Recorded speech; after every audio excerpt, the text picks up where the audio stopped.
para tú decidir si te comprabas un disco, podías llegar a escuchar una canción entera, que son ni Claro, más ni menos que 3 minutos de atención. A lo mejor llegabas al estribillo para decir, uff, no me gusta, pero el estribillo llegaba al minuto.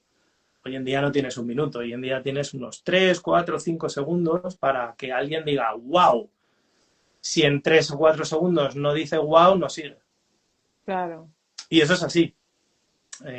Si te gusta bien, si no, pues nada. Entonces, nosotros que ahora estamos haciendo videoclips, que es una cosa que requiere la industria y que requieren las redes sociales y demás, el videoclip, si lo haces de la canción entera, pues tienes un videoclip también en la intro. Y entonces, claro, si la intro no te atrapa, pues ya está, 10 segundos, chao. Si la intro te atrapa, sí, vale, luego están los reels, luego están las stories, todo lo que tú quieras y tal. Y ahí sí, tenemos vídeos cortitos, ¿no? Donde intentamos hacer un poquito más de impacto. Pero luego al final el videoclip es de la canción entera y la canción entera no empieza con el estribillo Claro. o con el solo de guitarra, empieza con una intro, pero las de Divina Esperanza y las de todas las bandas. Eso es de lógica. Pero bueno, hay que seguir Claro, y no ver hasta rendirse. dónde da de sí el proyecto. Y bueno, cuéntanos, ¿en qué momento entendisteis que Luna del Invierno no iba a funcionar igual sin una parte visual? Pues hablando con un amigo, la verdad, surgió, estábamos escuchando el disco en el estudio, que yo quería que me hiciera una crítica constructiva y en realidad la idea que a él se le ocurrió del tema de la danza, porque el videoclip de Luna de Invierno tiene bailarines acrobáticos, tres, que son una compañía de aquí de Madrid, que se llama Olimpia, y se le ocurrió a él para otra canción, que es Latidos. Y yo estuve así pensando un tiempo y tal, dije ya, pero es que Latidos está guay la canción, pero tiene mucha carga emocional, pero no es un tema que pueda sacar como un single o algo así.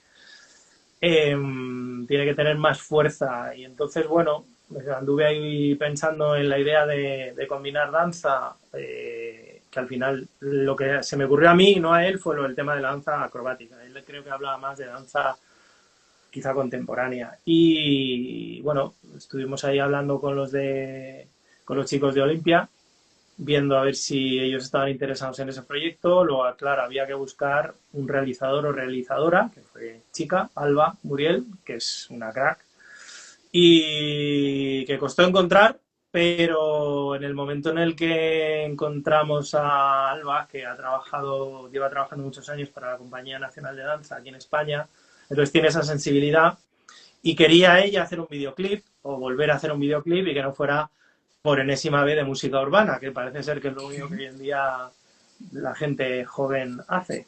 Y Sí. dijo, hostia, esto está súper guay, vino a la nave, tal, y bueno, poco a poco fue cogiendo forma y lo que tardamos más fue en la postpro, porque hubo ahí unas, bueno, como suele ocurrir a veces en proyectos, alguna complicación y tal, pero bueno, el resultado final, la verdad que a todos nos parece que es súper artístico y súper bonito. Entonces, no es que fuera imprescindible, porque seguimos pensando que muchas de las canciones de Divina Esperanza se sostienen sin algo visual por sí mismas, que es lo que debería ser. Y las canciones que nos gustan les pasa lo mismo. No es como, guau, esta canción me gusta porque el vídeo. No, no, el vídeo puede ser la hostia, pero la canción es el germen del vídeo. Y aquí es un poco así, ha sido como suplementario, pero la verdad que le ha dado un... O sea, ha elevado la canción muchísimo, muchísimo, porque también se pueden trasladar una serie de emociones que a lo mejor solo con música y con letra no puedes. ¿Y cuándo imaginabais el videoclip? ¿Qué apareció primero? ¿Una imagen, una emoción o una historia? Pues fue la imagen, la que te hemos pasado a ti de promo, que es el guitarrista que está arrodillado en un círculo de velas con humo y tal.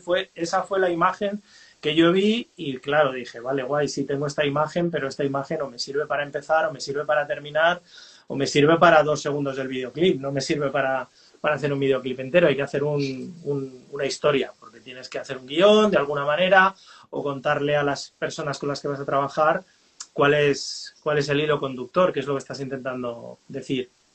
Pero realmente fue esa imagen, el principio de toda esa imagen, y quizá la del final, que es ese mismo círculo de velas con una seda, una gasa cayendo desde el, bueno, no se ve, pero es obviamente el techo de la nave,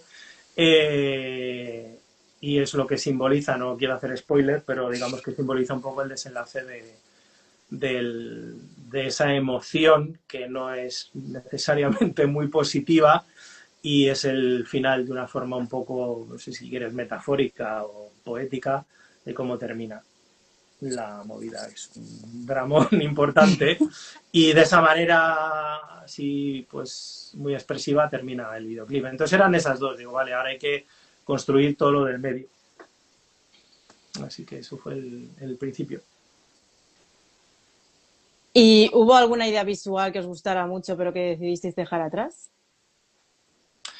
Hubo una idea que era una combinación de coreografía y de movimiento de cámara, que iba a ser sumamente difícil, teniendo en cuenta que, claro, a ver, esto es un videoclip que, aunque no lo parezca, está autoproducido, y hay una serie de limitaciones, de restricciones. O sea, teníamos una cantidad de dinero, una cantidad de tiempo, una nave a nuestra disposición y una serie de horas. Entonces, hacer lo que se quería para un plano muy concreto, que era no es un 360, pero es como un 180, es decir, la cámara, los bailarines en danza acrobática pueden bailar como apoyados en una pared. Entonces, si tú apoyas la cámara en la pared y luego haces un movimiento de 180 grados, que terminas en el otro lado de esa misma pared, pues depende cómo encuadres, puedes engañar un poco a la persona que esté visualizando el vídeo la primera vez, porque te puede parecer que están andando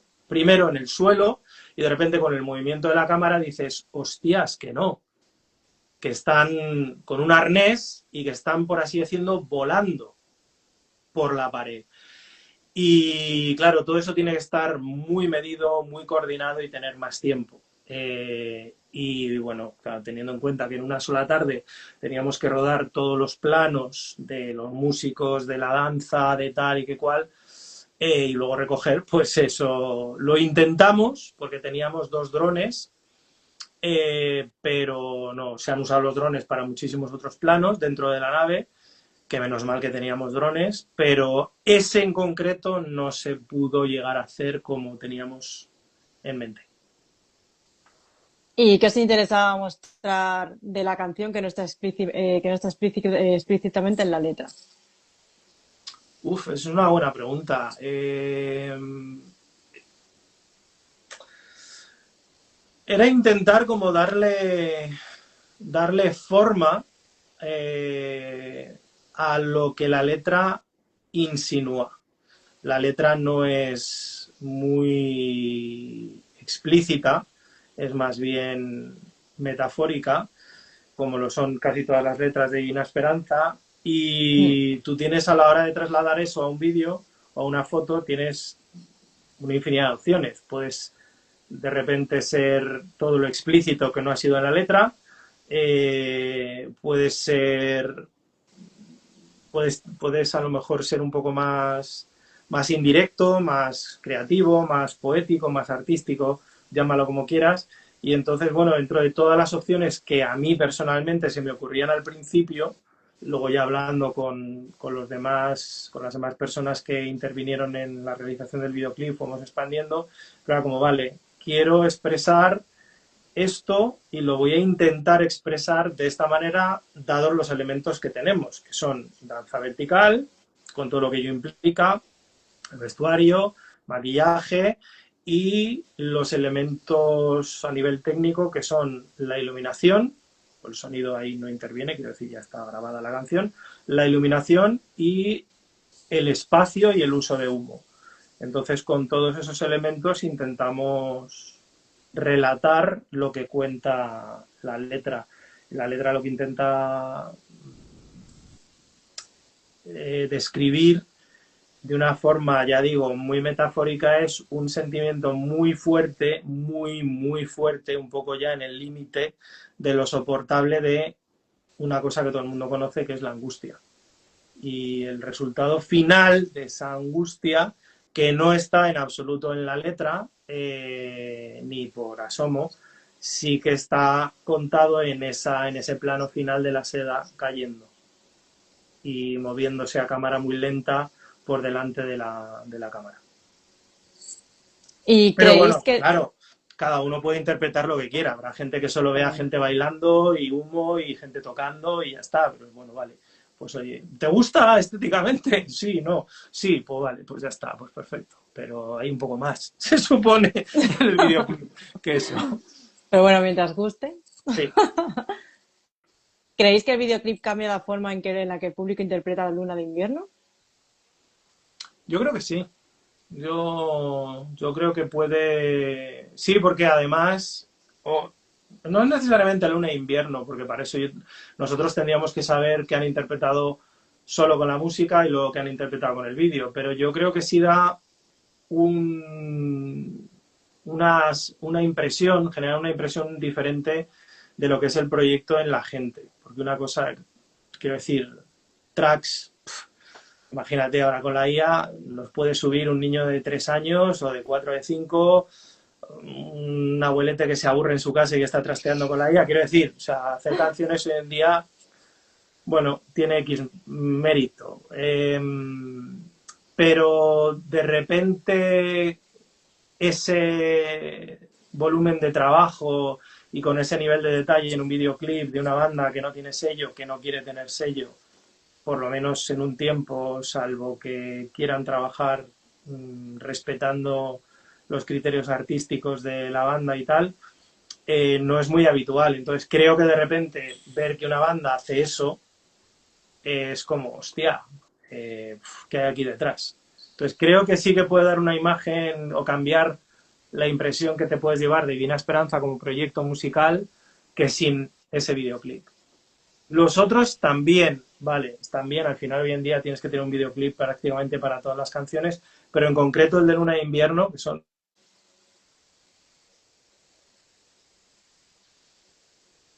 de los 4 que tenemos de momento, creo que Luna de Invierno sí va a la palma, sin duda alguna. O sea, es otro nivel. Es verdad que, claro, es que éramos mucha gente trabajando en esa producción. Y si tuvieras que resumir el videoclip en una sola escena, ¿cuál elegirías y por qué? Uh, hay un plano que fue completamente improvisado, que estoy yo de rodillas. Creo que estoy dentro otra vez de ese círculo de velas, de ese anillo de velas. Y en un momento determinado, cuando ya habíamos terminado con los bailarines y tal, que fue lo primero que se rodó, yo pido que me acerquen la seda, esa enorme, y empiezo como a envolverla como si fuera una criatura, vamos a decir, y la cojo como con mucho cariño, y en realidad esa criatura, esa seda, es esa angustia, es ese dolor. Y empiezo y yo no me veo, ¿vale? Porque yo no ni lo tenía planificado ni nada, ahí está la gente rodando, rodando, porque claro, un videoclip hay que optimizar el tiempo y entonces está todo el mundo grabando, sacando fotos, etcétera. Y estoy yo a mi bola con la canción sonando y tal, y cuando lo vi dije, wow, qué bien ha quedado, qué bien lo han conseguido captar y qué curioso que a mí me surgiera hacer eso con esa seda para el estribillo de la canción. Entonces, yo creo que eso está también por ahí en alguna foto en redes, pero eso creo que es la escena que sintetiza toda la canción y todo el videoclip. Sí, muy guapa, muy guapa, muy guapa. ¿Y hay algún detalle escondido o pequeño gesto visual que penséis que casi nadie ha descubierto? Había muchos, pero los tuvimos que tapar porque había escaleras de fondo, trípodes, había sillas por ahí que no conseguíamos esconder en los planos y tal. Entonces en el making of no sé si alguno de estas cositas graciosas entró, pero luego en el definitivo fue como, a ver, o sea, tiene su gracia, pero bueno, como Luna de Invierno tiene una carga emocional muy fuerte, creo que no encaja. Entonces vamos a ir limpiando planos porque es como, no, o sea, guay, pero no encaja. Entonces ya no se ve nada que, creo, vamos, creo que no se ve nada que no se tenga que ver en ese sentido.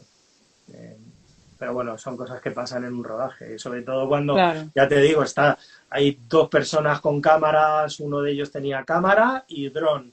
Luego había otro dron por ahí, estaba la manager haciendo fotos, la novia del guitarrista haciendo fotos, entonces quiero decir, al final no tienes control sobre el 100% de lo que está ocurriendo durante el rodaje. Pero bueno, hay cosas, gracias a eso, a ese descontrol, luego cuando visualizas todo el material dices, wow, aquí hay cosas que no esperábamos, que no habíamos planificado, que no están en el guión eh, y ahí están. Y al final han llegado al videoclip. ¿Y cuál fue el momento del rodaje en el que dijisteis, ahora sí está tomando forma?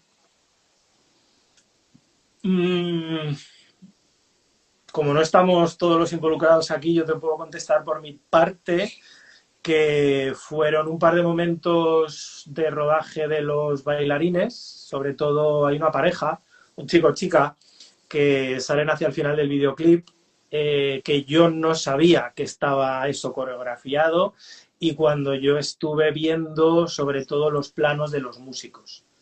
Porque yo los veía a través del pequeño monitor que tienen las cámaras y tal, y ahí es cuando yo enseguida me di cuenta de, vale, o sea, vamos por muy buen camino. Luego, no sé, hay que hacer el montaje y tal, pero yo ya cuando estaba viendo eso, porque una cosa es cuando lo ve tu ojo y otra cosa es cuando lo ves en el visor de la cámara, aunque no es el definitivo, pero ya te vas haciendo un poco la idea de qué pinta va a tener eso. Y con esos dos, yo ya, la verdad, como eso ocurrió más o menos al principio, lo de los bailarines fue hacia el final de todo el tiempo que estuvimos rodando bailarines y lo de los músicos fue justo lo después, lo último fui yo. Eh, pues con un espacio de una media hora yo vi todas esas cosas en los visores de las cámaras y dije, vale, vamos de puta madre. ¿Y qué sentiste la primera vez que escuchaste la canción Nube terminada con la voz de Santi integrada? ¡Guau! Se me ponen los pelos de punta porque yo soy, aunque creo que fui más fan todavía cuando Niños del Brasil estaban en su momento álgido en los años 90. Y para mí, Niños de Brasil era una de mis bandas españolas favoritas, que no es que tuviera muchas favoritas españolas, creo que tenía dos o tres, cuatro, vamos a poner, y Niños estaba ahí, top, top. Sobre todo uno de los discos.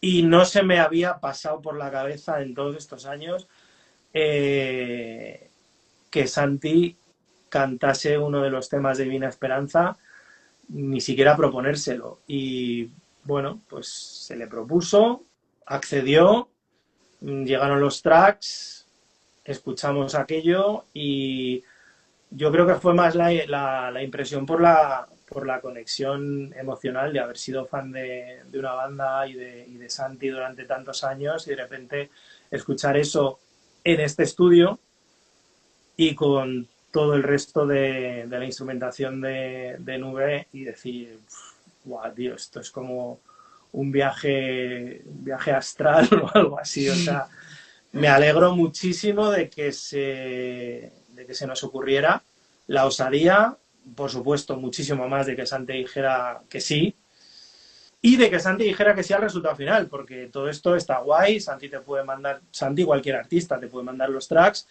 pero por respeto lo suyo es mandarle a ese artista la mezcla que tú consideras que es definitiva para que le dé el ok. Claro. Sobre todo con una persona a la que has respetado y admirado durante tantísimos años. No coges y te desentiendes. Entonces cruzamos los dedos, que Santi diera el ok, Santi dio el ok, y entonces ya sí que fue como, vale, guay, ahora ya podemos pues hacer uso de este track y publicarlo y demás.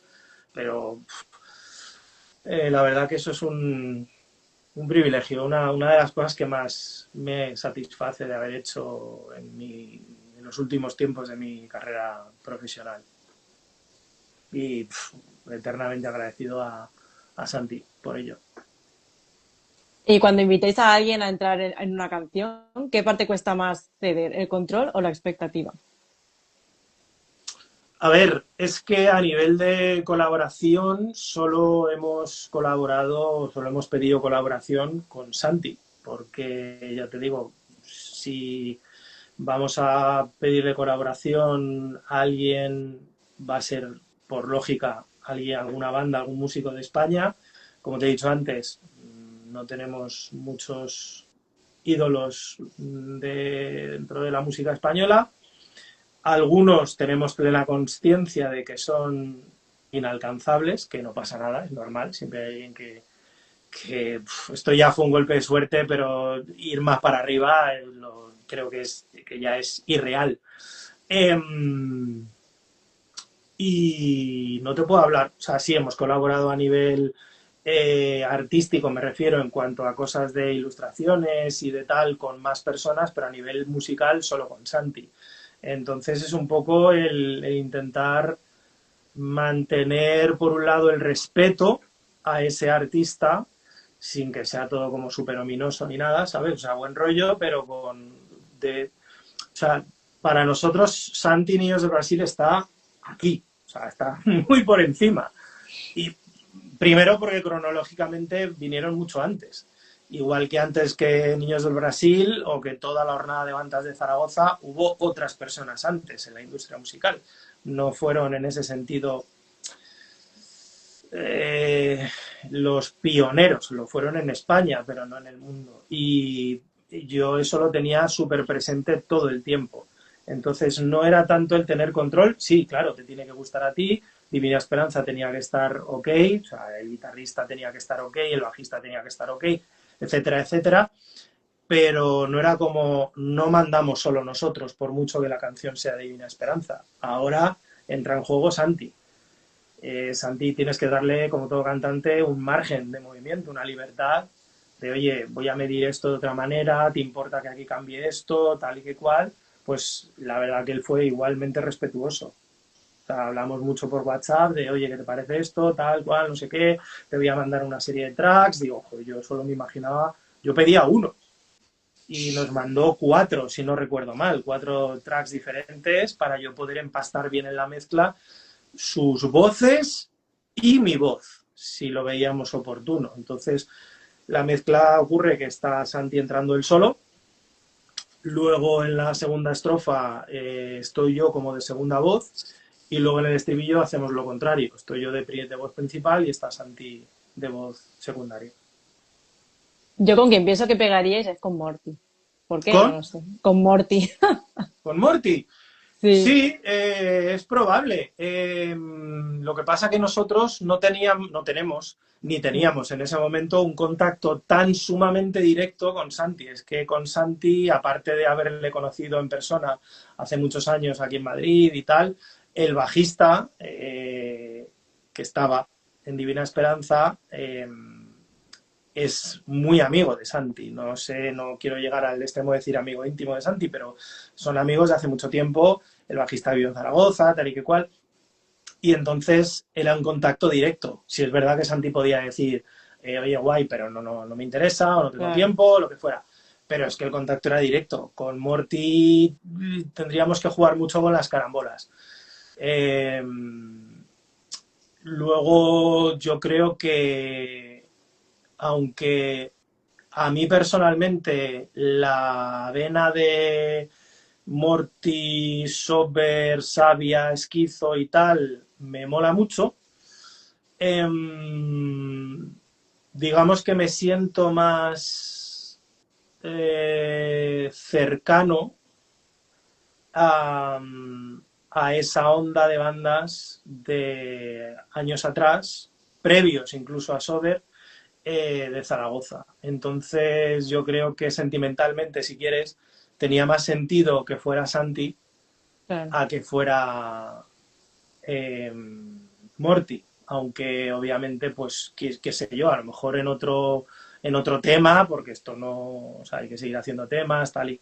Entonces, igual en otra, pues digo, oye, vamos a empezar a mover hilos aquí, a través de la gente que yo conozco en los estudios Cube, que es donde tienen su centro de operaciones Sober y todos ellos, y Mm. ver si, bueno, pues en un momento dado Morty o Carlos o alguien de todo este círculo, pues dice, oye, pues tío, esto me mola, os lo estáis currando, tal. Pero bueno, lo mismo que es un sí, lo mismo es un no, lo mismo es un vete a saber, ¿sabes? O sea, lo de Santi Bueno, fue, la posibilidad está ahí. lo de Santi fue perfecto. Lo de Sober o Esquizo, tal, es un poco más complicado. Pero bueno, lo mismo funciona. Carlos ha hecho muchas colaboraciones para muchísimos artistas, pero muchísimos. En ese sentido es súper generoso. A mí me sorprendió cuando yo me fui enterando de todas las colaboraciones que había hecho, de wow, o sea que dice mucho a su favor. Entonces, si no es uno, pues otro, quizá. Da También es oportunidades a la verdad que yo gente. creo que el timbre de voz, que ahí teníamos otro interrogante, porque una cosa es que a mí me guste cómo canta y cómo cantaba Santi Rex, y luego, vale, ahora hay que empastar las dos voces. Él no va a cambiar su voz, yo no voy a cambiar la mía. Claro, Igual te llevas un chasco y dices, pues no funciona. Funcionar funciona, pero hay que ver si el timbre que tuviese un Carlos Escobedo o un Morty funcionaría. Que tú lo imagines de una manera es una cosa, porque para mí no es cuestión de, ¡buah, venga, vamos a hacer una movida con Morty! ¿Pero por qué? Tiene que haber un claro, poco tiene que tener sentido, claro. de un fundamento. Entonces, claro, Morty dice, vale, pero ¿por qué? Y si yo no tengo un motivo, pues le voy a decir, pues la verdad que no lo sé, pues, me van a dar a la mierda. Si le puedo dar un Claro. motivo o es simplemente porque tenemos amigos en común, entonces, bueno, ya tenemos una, un escalón más, pero luego hay que venir, hay que grabar, o yo ir para allá, que grabe él en su entorno donde esté cómodo y tal, y a lo mejor nos quedamos mirando el uno al otro y de, hostia, pues esto no va, tío. Pues a la mierda, ¿qué se le va a hacer? Pues está. Claro. Pero bueno, ahí está como idea. Guay, guay, guay, guay. Si pasa, estaré yo para verlo. Uf. Bueno, si ocurre, te lo contamos. Oye, ¿te acuerdas esto que sugeriste en una entrevista? Pues mira, va para adelante. A mí es que me encantan por eso. Sí, no, no, sí, mola, mola, mola, mola. Molan, molan. Yo te he mencionado cuatro, ¿vale? De ese, digamos, de ese círculo de bandas y a mí me molan todas. De hecho, yo empecé a ver a Sober porque empecé a ver a Sober en directo porque el guitarra, Antonio Bernardini, yo estuve con Antonio en otra banda, justo previa a Sober. Y bueno, mantuvimos contacto durante un breve tiempo, así de forma más o menos asidua, y entonces un día me invitó, oye, que estoy en esta banda, ¿qué tal? Vente, y recuerdo que fue en la EVE, en Vallecas. Y no eran nadie, de hecho todavía se llamaban Soberstone, no Sober solamente. Y dije, ah, Dios, pues está de puta madre el rollo. La verdad que me gustó desde ese momento. Y fíjate luego todo lo que ha ido evolucionando Sober y cómo ha sonado Sober y las movidas tan tochas que han hecho y a dónde han llegado. Así que sí, sí, tanto Sober como Sabia, como Esquizo, como el propio Morty son sonidos que me molan. Sí, sí. Se lo mandaremos a ellos, por si acaso. Dale, dale. Si tú tienes contacto directo, tú mueve hilos y me cuentas, oye, Paolo, que por aquí he conseguido cosas. Vale, yo genial. Y en el videoclip de Nube Sí, trabajasteis con Agu Black Art, conocido sí. por su trabajo en proyectos como Cuarto Milenio. ¿Qué os llevó a buscar precisamente este lenguaje visual tan ligado al misterio y la ilustración simbólica para esta canción? Pues la verdad es que fue tan sencillo como que yo viendo el programa Cuarto Milenio, AU hacía las ilustraciones para una sección que ya no está, que se llama Cuaderno de Bitácora, que eran con misterios enlazados a temas de navegación y de tal. Y o sea, yo los dibujos cuando los vi en la tele era como, hostias. O sea, estaba flipando. Me recordaban en parte a un proyecto en el que yo estuve trabajando haciendo la música para un corto de animación cuando estuve viviendo una etapa en Estados Unidos. Y yo creo que esa asociación o ese parecido también me gustó. Y dije, bueno, voy a ver si este señor o señora, porque yo no sabía quién era en ese momento, hasta que un día mencionó el nombre mencionaron el nombre en el programa y dije, hostia, voy a investigar un poquito más, ya tengo un nombre. Le localicé, intentamos como hacer lo que a veces hacemos cuando pensamos que las personas son difícilmente alcanzables, que es como ir dando la vuelta, en plan, a ver quién conozco, que le conozca, qué tal y qué cual, y tardaba mucho la cosa en funcionar. Y le dije a la manager, digo, mira, escríbele un mensaje privado por Instagram y que sea lo que Dios quiera. Y contestó a los 15 minutos, digo, venga, vale, guay. Podríamos haberlo hecho antes. Y bueno, fue un poco así, le contamos el proyecto. Y lo mismo, claro, nos preguntó ¿y por qué? Y le dije, a ver, porque nos gustaría ver si esta estética que tú has elaborado para esta sección de Cuarto Milenio se podría adaptar de tal manera que tú hicieras unas ilustraciones, digamos, no a modo de storyboard, o sí, una serie de ilustraciones que después se puedan utilizar informáticamente para darles vídeo o lo que sea. Entonces llegamos a un acuerdo de que hiciera, creo que fue una decena de ilustraciones, que eso es mucho trabajo, ¿vale? Porque las hace a mano y una ilustración Agu como buen profesional no las hace en un cuarto de hora, le lleva una serie de días hacer una ilustración, había que hacer 10, luego al final creo que fueron 12, porque nos regaló un par de ilustraciones y luego había que ver cómo usar esas ilustraciones. Si lo hacíamos de una forma estática, Agu nos enseñó algún vídeo que le habían pedido unos raperos, creo que era de un rapero de Madrid, creo que era, de otro rollo, otra estética, porque también Agu viene del rollo del graffiti y tal, entonces eran más de ese rollo más grafitero, pero igual en blanco y negro. Y dije, a ver, Agu, guay, pero esto es un poco aburrido, pues porque la cámara lo único que hacía era como moverse en horizontal, en vertical, a lo largo de los diferentes de las diferentes zonas de cada ilustración. Y dice, ya, pero es que no me mola el rollo este de la IA, de no sé qué, tal, de, ¿sabes? Y de animar todo y no sé qué, me parece una horterada, porque Agu es muy así. Entonces le dije, a ver, tío, puede llegar a ser una horterada, pero yo creo que si se hace con tacto, puede llegar a estar muy bien. O sea, si tú tienes, por ejemplo, una ilustración que tienes el mar de fondo y lo único que mueves un poco con la IA es el agua y es un toque, el ojo tarda un poco en percatarse de que ese agua se está moviendo y no es como que todo se está moviendo en la ilustración, ¿vale? Pero es como que le has dado vida. Entonces intentamos ir por ahí y le íbamos mandando cosas a Agu de las que íbamos haciendo en postpro, con mucho miedo de que nos dijera iros a la mierda y no sé qué. Y bueno, iba la cosa más o menos funcionando. Yo creo que fuimos excesivamente respetuosos. Deberíamos habernos arriesgado un poco más.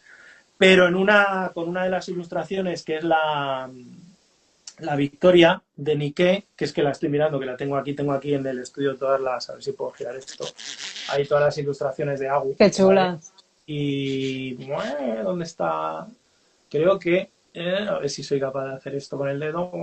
Esta de aquí es la Victoria, ¿vale? Y entonces, con esa dije, mira, esta la voy a animar entera por mis mismísimos y luego que sea lo que Dios quiera con Agu. Y nada, pues esa fue, la metí yo en la IA y le puse un prompt y entonces esa que es muy bonita porque es la Victoria en su pedestal, el pedestal es como si fuera una barca, está en mitad del mar, el mar está completamente bravo, brusco y hay una tormenta con relámpagos detrás y tal, y entonces el prompt pues fue intentar hacer que toda esa marea tan violenta, la Victoria pues consiguiera no irse a pique. Se lo pasé a Agu, Agu dijo que guay, que tal, que le había molado, dije, bueno, venga, tampoco me quiero ahora pasar y hacer lo mismo con el resto de las ilustraciones porque al final va a parecer más que lo hemos hecho todo con IA y no con un ilustrador. Y entonces, pues no. Porque además yo quería respetar que Agu no quisiera asociar su obra a la IA. Que tuviera un toque, vale, pero no porque entonces es eso, es como al final no es mi obra, tío, al final es lo que la IA ha hecho de mi obra. Y ahí yo intenté ser respetuoso y por eso hay poca IA. Bueno, pero quedó chulo, quedó chulo. Prometí a Agu que los iba a colgar en el estudio y me han cabido todos menos dos. No, Uno pero está con el tono apoyado de la pared y todo han quedado en el bien. sillón, en ese sillón, y otro, bueno, en ese sofá, y otro está apoyado aquí en un sillón que tengo. El resto están todos colgados. Así estaba acompañado por los cuadros. ¿Cómo fue el proceso de traducción de la música a imagen en este caso? ¿Partíais de la canción ya cerrada o hubo un trabajo conjunto desde fases más tempranas con Agu para construir el visual? No, a ver, la canción estaba terminada, de hecho, el disco entero estaba terminado antes de meternos con el primer videoclip, que es el de Libertad, el de Nube. Yo le mandé, a ver, primero lo solicitamos, la colaboración a Agu como proyecto, le mandamos el EPK, en fin, un poco de información de la banda para que viera que no éramos unos lo que fuera, lo que quieras, tal, y que viera que nos lo tomábamos en serio. Lo siguiente fue mandarle el tema de Nube. Es verdad que no es el estilo que a él más le gusta musicalmente hablando, a él le gusta mucho la música que normalmente se llama negra, el blues, el soul, el rhythm and blues y todo esto es lo que a él más le flipa, ¿vale? Y el hip hop, pero el original, ¿vale? No lo que se llama ahora hip hop, lo original. Y el funk, eso es lo que más le mola. Entonces, claro, nosotros estamos muy lejos de eso, pero bueno, vio que sonaba bien, que tal, que era una cosa seria. Y entonces intentamos trabajar con él, codo con codo, con sus ideas, con algunas ideas que proponíamos nosotros y cosas que él visualizaba al escuchar el track. Entonces, si visualizaba. Yo había hecho un teaser con IA, cogiendo cuadros del siglo XVIII y XIX, si no me equivoco, y dándoles movimiento con la IA, porque, bueno, la letra de Nube se menciona, bueno, no solo la nube, se mencionan las tormentas y de forma un poco menos directa el mar, pero sobre todo el tema de las tormentas. Y entonces hice un pequeño teaser, el teaser se lo pasé y dijo, vale, guay, pues, o sea, tiene que haber rollo mar, rollo tormenta, obviamente tenéis un toque ahí como de banda de rock oscuro, tal y que cual, o sea que por aquí tiene que aparecer algo un poco, pues acorde a eso, ¿vale? O sea, no tiene tampoco mucho sentido que pongamos, yo que sé, una paradera de amapolas, ¿vale? No, pero aparte que se van a ver negras, porque yo solo dibujo en negro, entonces no va a funcionar, tiene que ser tal. Y nos fue hablando de diferentes ideas que tenía y tuvimos un par de reuniones y ya empezó a dibujar y ya según iba haciendo los primeros bocetos y demás, pues se los íbamos mandando al montador y bueno, pues poco a poco fue cogiendo forma. Pero realmente el grueso de las ideas fueron suyas, escuchando la música. O sea, yo creo que tuve una o dos ideas de las que estoy viendo aquí, sí. La de la difunta, que es una mujer que está como tendida con una mortaja como de seda puesta encima y hay una serie de calaveras observándola. Yo tenía la idea de la mujer, las calaveras las puso él, y la otra la de la Victoria. Yo creo que el resto son ideas de Agu. O sea, el grueso es suyo. Las cosas como son. ¿Y os gustaría que en el futuro cada lanzamiento tuviera una identidad visual creada por artistas distintos? No, no lo sé, no lo tengo claro. No es una cosa que nos desagrade en absoluto. Ya se ve que hasta ahora siempre hemos estado más que abiertos a colaborar con otros artistas, pero hay que dar un poco con una clave. Es decir, ¿por qué Santi no es una cosa aleatoria? ¿Por qué Agu no es otra cosa aleatoria? ¿Por qué Alba? Y así con todas las personas que han colaborado de una u otra manera con Divina Esperanza, con el material de Divina Esperanza. Entonces, igual que los dos ingenieros, no me quiero poner muy técnico, pero los dos ingenieros que se han ocupado de hacer mastering de algunos tracks, tampoco han sido elegidos a voleo. O sea, eso lleva una investigación, una prospección y luego que esos ingenieros, claro, como siempre, te digan ok y luego tú digas ok al presupuesto que te solicitan, ¿no? pues esto es un poco igual. Entonces, bueno, para el siguiente que viene, que es el del dolor de los cuervos, eh, es posible que necesitemos colaboración porque va a ser bastante ambicioso lo que tenemos ahora mismo en mente a nivel de estética y de textura visual, pero bueno, vamos a ver hasta dónde llegamos por nuestra cuenta y si vemos que no conseguimos dar con la solución, pues bueno, pensaremos en candidatos que se hayan dedicado a eso, que les pueda gustar el rollo y que les apetezca colaborar. Se tienen que dar todas esas variables, se tienen que alinear para que funcione, porque puedes encontrar a alguien que te mola mucho su trabajo y que te diga, yo qué sé, yo por minuto cobro 1000 pavos. Digo, hostia, pues una canción de 4 minutos, complicado lo tenemos, porque no sé si va a haber ese presupuesto.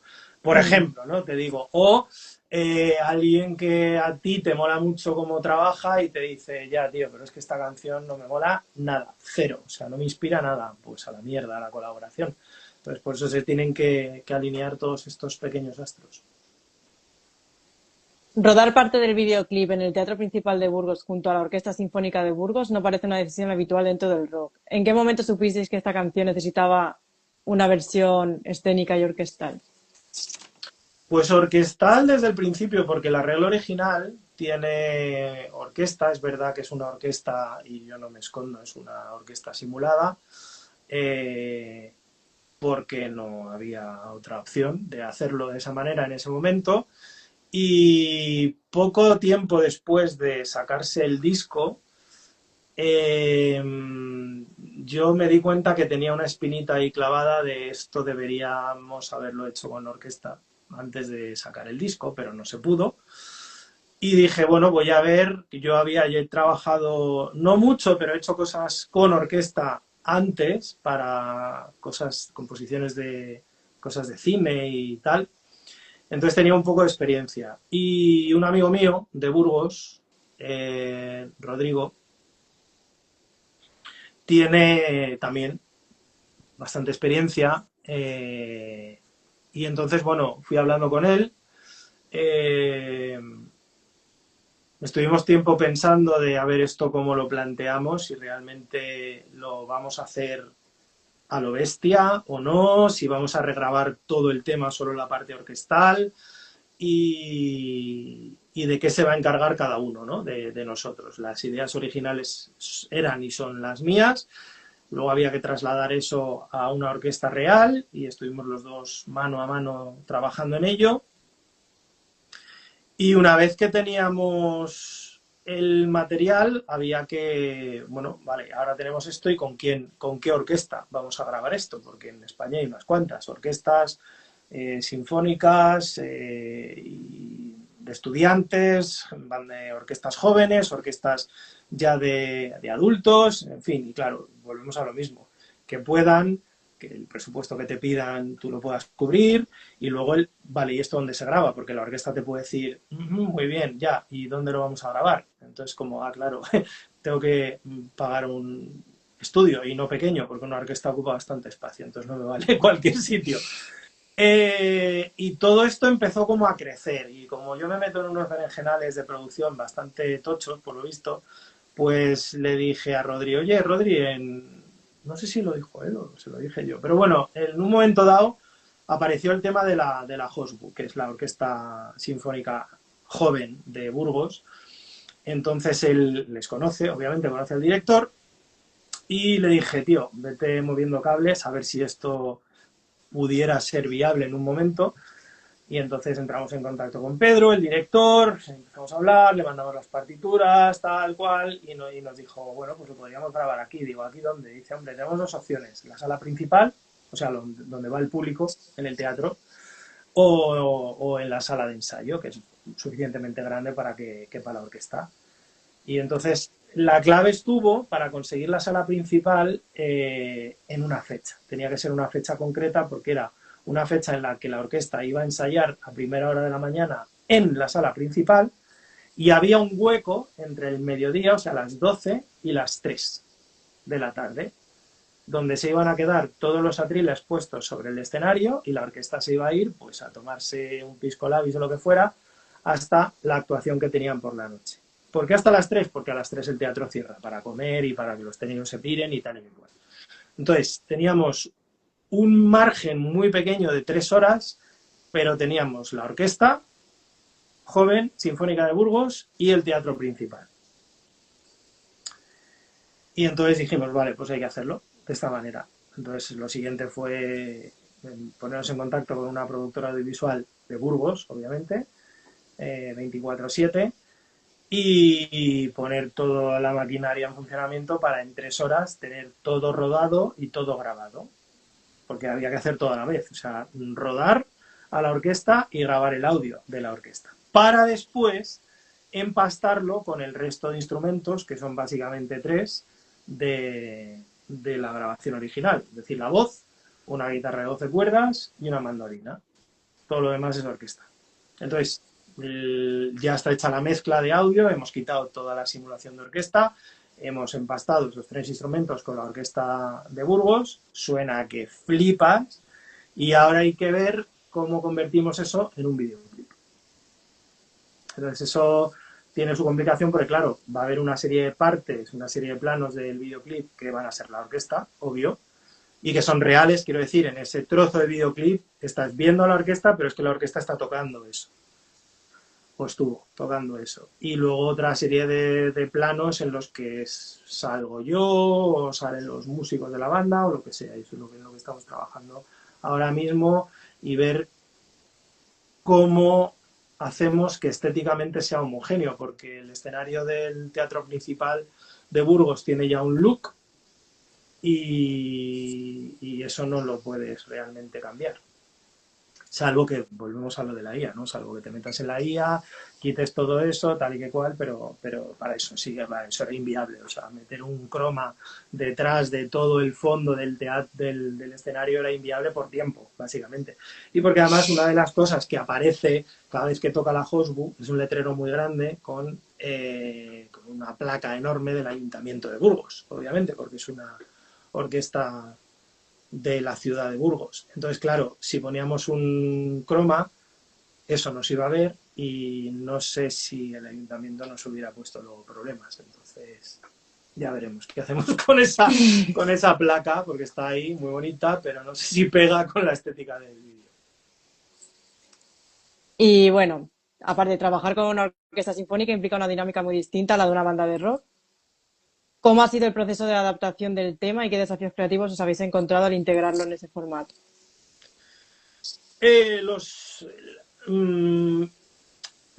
Básicamente lo que es más obvio, o sea, el trasladar o traducir, si quieres, un arreglo que tú has hecho en un ordenador, que por muy bien hecho que esté, lo has hecho en un ordenador, a una orquesta que son pues 40 personas tocando y cada una tiene que saber exactamente lo que tiene que tocar. Lo habíamos hecho antes en mayor o menor medida, quizá un poquito de más experiencia tenía yo que Rodri, pero él, vamos a decir así, me gana en otros terrenos, ¿vale? Entonces yo creo que la unión de los conocimientos de ambos nos ha sacado a flote, porque si no lo haces de una forma asidua, el trabajar con una orquesta, te la juegas mucho, porque tú al final escribes cosas en un papel, luego 40 personas lo van a tocar con un instrumento y en la primera o la segunda nota tú te puedes echar las manos a la cabeza. O sea, es que es, salvo que lo hagas todos los días o por lo menos todos los meses de tu vida, te la estás jugando. A que lo que tú escribes luego suene como tú crees que suena. Y ahí ese era el challenge, pero lo es para cualquier músico que trabaje con una orquesta por primera vez, o por segunda o por tercera. En mi caso era como por tercera o cuarta vez, y aún así hay un riesgo. Entonces era como, bueno, tenemos el beneficio de podernos cruzar partituras, Rodri y yo, para ver qué defecto ve el otro en el trabajo. Teníamos también la salvaguarda de Pedro, el director de la orquesta, al que le mandábamos los bocetos, vamos a decir, de las partituras y que no nos dijera, pero ¿estáis locos? ¿dónde habéis estudiado vosotros que me estáis dando esta mierda? No, no, entonces era como, nos hacía sugerencias, algunas le hicimos caso, otras no, y luego, bueno, estaba la hora de la verdad, o sea, que los músicos hicieran paca, y afortunadamente nos miramos Rodri y yo como diciendo, menos mal. Pero es que es una movida, o sea, si eso no suena bien en la primera nota de una sesión de grabación de 3 horas, te quieres morir. Y tienes 3 horas para resolverlo y para rodarlo y grabarlo. Entonces no quieres esa sorpresa. Entonces, por suerte, los primeros compases fue todo bien y tal, era como, vale, o sea, que lo único que tenemos que hacer es, pues, repetir, ¿sabes? Para luego tener diferentes tomas de donde elegir, pero en lo gordo, el escollo gordo lo habíamos conseguido esquivar. Entonces era ese. Y luego, claro, que la sesión de 3 horas pues vaya todo bien, que no se rompa algo, que no el ordenador no se vaya al garete. Pero bueno, eso al lado de lo que era el reto de pasar una orquestación de ordenador a la orquesta de verdad y grabarla y rodarla y que todo fuera bien y yo venirme a Madrid después con un pendrive lleno de material, misión cumplida. Ahora, claro, tenemos muchísimo material audiovisual y hay que hacer un videoclip con todo ese material. Faltan un par de planos, que no sé si rodaremos aquí en el Retiro y tal. Hay una zona donde hay un monumento, ¿cómo se llama eso? No me acuerdo, siempre se me olvida el nombre. Hay una pequeña colina muy chiquitita cerca del lago este, no el lago grande, sino el del Palacio de Cristal. Siempre se me olvida cómo se llama ese sitio. No sé, la Cuesta del Gato o algo así se llama, me parece. Y ahí hay unas ruinas que parecen así un poco romanas y tal, y ahí seguramente rodaremos Ah, qué chulo. algún plano más que falta, porque luego estuvimos en unas cuevas del siglo IX o del siglo X en Burgos, perdidos en la montaña. O sea que claro, ya te digo, es que empastar eso con lo de la orquesta va a ser una movida, pero bueno, Claro, ya veremos a ver cómo pero sale. saldrá genial, seguro. Así ¿Y que tienes algún mensaje que te gustaría darle a las personas que nos están viendo? Bueno, a ver, muchas gracias por escuchar hasta donde hayáis escuchado de la entrevista, que seguramente por mucho que la edites va a ser muy larga. Que estamos trabajando en material nuevo, que estoy empezando a colaborar, esto ya a título personal, con otro músico diferente, que hace unos temas que flipas y que empastan bastante con la manera que tengo yo de componer. Tenemos ya uno terminado, que se llama Fantasmas y es un temazo. Vamos a ver si seguimos colaborando en esa línea o no. Y bueno, si hay alguna bajista que sepa cantar y que le mole el rollo de Divina Esperanza, que se ponga en contacto, porque estamos ahora mismo buscando. Y, y que estéis atentos a la prensa y a los medios o creadores de contenido como Lisi, porque seguramente a la vuelta del verano pues habrá novedades a las que estar atentos. Y muchas gracias a ti por el tiempo y el espacio.